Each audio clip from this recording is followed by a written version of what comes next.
எல்லாருக்கும் வணக்கம். இந்திய அரசியல் சாசனம் நம்ம தமிழ்நாட்டில் இருக்கிற எல்லாருக்குமே கொடுத்துருக்கிற உரிமையில் ரொம்ப ரொம்ப முக்கியமானது ஓட்டிங் ரைட், வாக்குரிமை. ஒரு மனுஷன் உயிரோடு இருக்கான்றதுக்கு அடையாளமாக இருக்கிறதுல அவனோட ஓட்டுரிமை ரொம்ப முக்கியம். அதனால தான் voting is not only R right but also R life.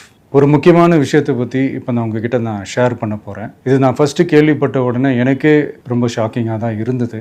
இப்போ நான் பேசிகிட்டு இருக்கிற இந்த நேரத்தில் தமிழ்நாட்டில் இருக்கிற நம்ம யாருக்குமே ஓட்டு போடுற உரிமையே இல்லைன்னு சொன்னால் நம்புவீங்களா? நீங்கள் உட்பட யாருக்குமே அது இல்லை. நான் பயமுறுத்துறேன்னு நினைக்காதீங்க, அதுதான் நிஜமும் கூட. கொஞ்சம் ஏமாந்தால் நம்மள மாதிரியே இன்னும் லட்சக்கணக்கான பேருக்கும் இதே நிலைமை தான். ஓட்டு போடுற அந்த உரிமையே இல்லாத மாதிரி ஒரு நிலைமை வந்தாலும் வரலாம். இதுக்கு மெயின் ரீசன் அந்த எஸ்ஐஆர், ஸ்பெஷல் இன்டென்சிவ் ரிவிஷன், சிறப்பு தீவிர திருத்தம். இப்போது இந்த எஸ்ஐஆர் நம்ம தமிழ்நாட்டில் எப்படி ஒர்க் ஆக போகுது? கடந்த ஜனவரி மாதம் எடுத்த அந்த கணக்கெடுப்பில் 6,36,00,000 வாக்காளர்கள் நம்ம தமிழ்நாட்டில் இருக்கிறாங்க.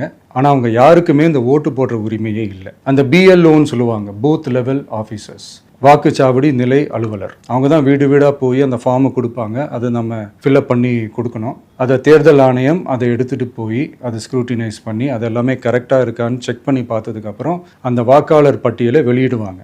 அந்த வாக்காளர் பட்டியலில் நம்ம பேர் இருக்கணும், அப்போ தான் நம்மளால் ஓட்டு போட முடியும். அந்த புது பட்டியல் வர்ற வரைக்கும் நம்ம வாக்காளர்களான்றது அது உறுதியே செய்ய முடியாது. இன்கேஸ் அந்த புது பட்டியலில் நம்ம பேர் இல்லைன்னா அது ஒரு தனி ப்ராசஸ், அது ஒரு தனி ஃபார்ம், அது ஒரு தனி கிளைம்ன்ற மாதிரி அது ஒரு வேற வேலை. ஸோ இந்த மாதிரி நிறைய சிரமங்கள் குழப்பங்கள் இருக்கிறதுனால மக்களுக்கு இது மேலே ஒரு கன்ஃபியூஷன் ஒன்று இருக்குது. இது என்ன வெரிஃபிகேஷனா, இல்லை ஒரு மறைமுக ரீரெஜிஸ்ட்ரேஷனா, இல்லை இது ஒரு நியூ ரெஜிஸ்ட்ரேஷன் மாதிரியே தானா அப்படின்ற மாதிரி நிறைய கன்ஃபியூஷன் இருக்குது. அவங்க செய்ய வேண்டியதெல்லாம் ஒன்று தான். இந்த மாதிரி வீடு வீடாக போய் அந்த என்யூமரேஷன் ஃபார்ம் நம்ம ஃபில்அப் பண்ணி கொடுக்கும்போது அதுக்கான அக்னாலேஜ்மெண்ட்டை அந்த பிஎல்ஓ அந்த ஆஃபீஸர்கிட்ட இருந்து நீங்கள் வாங்கிக்கணும். அது ரொம்ப ரொம்ப முக்கியம். இது நான் சொல்கிறது வாக்காளர் பட்டியலில் ஆல்ரெடி உங்கள் பேர் இருக்கிறவங்களுக்கு நான் சொல்கிறேன். இப்போ புது வாக்காளர்கள், ஃபர்ஸ்ட் டைம் ஓட்டர்ஸ், அவங்களுக்கு ஃபார்ம் 6ன்னு ஒன்று இருக்குது. அதை நீங்கள் ஃபில்அப் பண்ணி நீங்கள் உங்கள் ஏரியாவில் இருக்கிற சம்மந்தப்பட்ட அந்த உங்கள் அலுவலகத்தில் நீங்கள் டைரெக்டாகவும் சப்மிட் பண்ணலாம், இல்லை நீங்கள் ஆன்லைன்லேயும் சப்மிட் பண்ணலாம். அப்படி ஆன்லைனில் நீங்கள் சப்மிட் பண்ணிங்கன்னா அதுக்கான ஸ்க்ரீன்ஷாட்டை எடுத்து வச்சுக்கோங்க.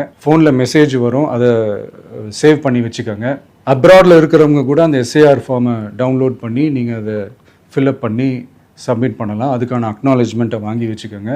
ரொம்ப முக்கியமாக உங்களோட பிஎல்ஓ அந்த ஆஃபீஸர் யாருன்னு தெரிஞ்சு வச்சுக்கோங்க.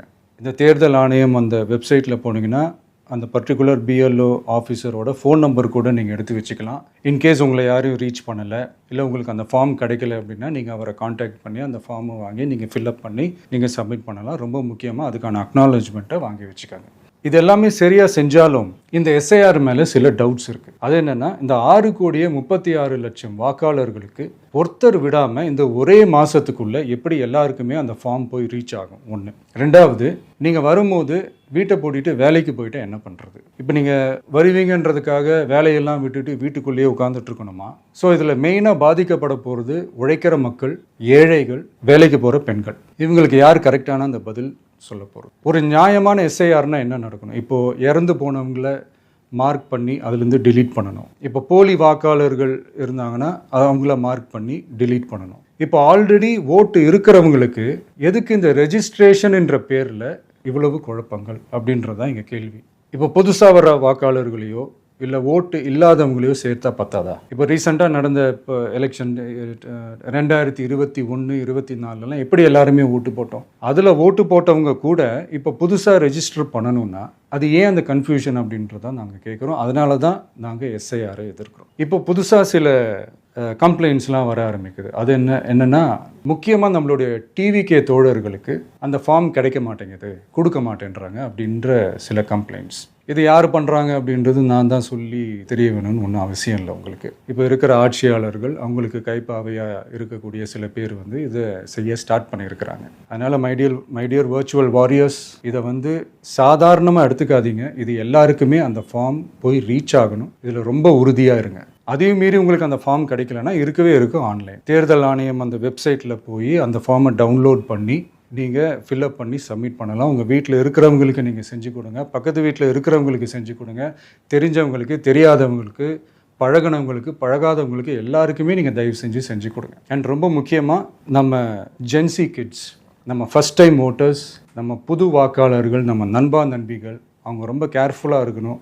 நான் ஆல்ரெடி சொன்ன மாதிரி உங்களுக்கான ஃபார்ம், அந்த ஃபார்ம் நம்பர் 6, அதை கரெக்டான டீட்டெயில்ஸோட கரெக்டான உங்கள் டாக்குமெண்ட்ஸை வச்சு அதை சப்மிட் பண்ணுங்கள். ஏன்னா வரப்போகிற தேர்தலில் நீங்கள் தான், அந்த ஜென்சி வாக்காளர்கள் தான் மிக முக்கியமான ஒரு ஃபோர்ஸ் அப்படின்றது எல்லாருக்குமே தெரிஞ்ச ஒரு விஷயம். அதனால் உங்களை டிஸ்டர்ப் பண்ணுறதுக்கு, உங்கள் பேரை அதில் இன்க்ளூட் பண்ணாமல் செய்கிறதுக்கு என்னென்ன வேலைகள் செய்யணுமோ, என்னென்ன தில்லுமுள்ளு வேலைகள் செய்யணுமோ எல்லாமே அவங்க செய்வாங்க. இது நமக்கு எல்லா திசையிலையும் எல்லா பிரச்சனைகள் கொடுத்துட்டு தானே இருக்கிறாங்க. அது டிஃபால்ட்டாக நடந்துட்டு தான் இருக்கும், அது ஒன்றும் பண்ண முடியாது. அந்த மாதிரி ஓட்டு போடுற விஷயத்துலையும் அவங்க என்ன உத்தரமராக மாறவா போகிறாங்க? இப்போ நான் சில மீட்டிங்ஸ்லலாம் ரிப்பீட்டடாக ஒரு விஷயம் நான் சொல்கிறேன்ல, 2 பேருக்கு நடுவில் தான் போட்டி அப்படின்ட்டு. அது மேடைக்கு மேடை அவங்க அதை ப்ரூவ் பண்ணிகிட்டு இருக்கிறாங்க. அதனால் தோழர்களே, வரப்போகிற தேர்தலில் நம்ம யாருன்னு காட்டணும், நம்ம பலம் என்னன்னு காட்டணும். அதுக்காக அந்த பலமான, அந்த பவர்ஃபுல்லான ஆயுதத்தை நம்ம கையில் எடுக்கணும். அந்த ஆயுதம் வேறு எதுவுமே இல்லை, ஓட்டு, வாக்கு, ஜனநாயகம். அது இருந்தால் தான் நம்ம அந்த வெற்றியை நோக்கியே நம்மளால் பயணிக்க முடியும். தமிழ்நாடே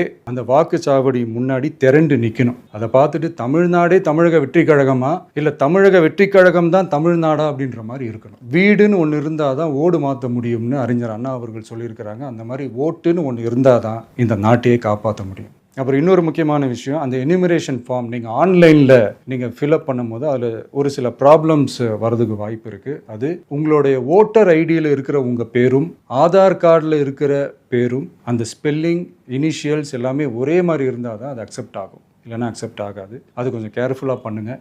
அது கொஞ்சம் யூசர் ஃப்ரெண்ட்லியாக இருக்கலாமேன்னு கேட்டதுக்கு அதெல்லாம் முடியாது, அதுக்கெல்லாம் வாய்ப்பு இல்லை, அதுக்கெல்லாம் ஆளுங்க இல்லை, பண்ண முடியாதுன்னு ரிப்ளை பண்ணிட்டாங்க. ஸோ அதனால் மைடியர் டிவிகே தோழர்களே, மைடியர் ஜென்சி படை பலமே, உஷாராக இருங்க, கான்ஃபிடென்ட்டாக இருங்க, நல்லதே நடக்கும், வெற்றி நிச்சயம். மீண்டும் சந்திக்கும் வரை நன்றி, வணக்கம்.